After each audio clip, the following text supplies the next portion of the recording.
Hello guys, welcome back to our channel. If your Oral-B IO3 toothbrush is not turning on or not working the way it should, it can be confusing because sometimes there is no clear sign of what is wrong.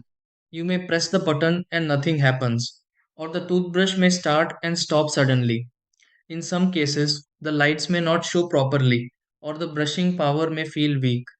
These kinds of problems are usually linked to charging issues, temporary system glitches, or minor internal interruptions rather than a complete failure. Since this toothbrush depends on proper battery power and internal control, even a small issue can stop it from working normally. It is important to check everything step by step so you can identify the cause and fix it quickly. In this video, I will show you step by step how to fix an Oral-B IO3 that is not turning on or working properly. Try this. 1. Place the Oral-B IO3 toothbrush on the Oral-B IO3 charger and ensure the Oral-B IO3 toothbrush is receiving power. 2.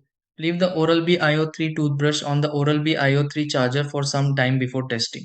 3. Remove the Oral-B IO3 toothbrush from the Oral-B IO3 charger and restart the Oral-B IO3 toothbrush. 4. Clean the bottom of the Oral-B IO3 toothbrush and the Oral-B IO3 charger contact area. 5. Check if the Oral-B IO3 toothbrush shows any light or response after restarting. 6. Use the Oral-B IO3 toothbrush again and confirm it is working properly.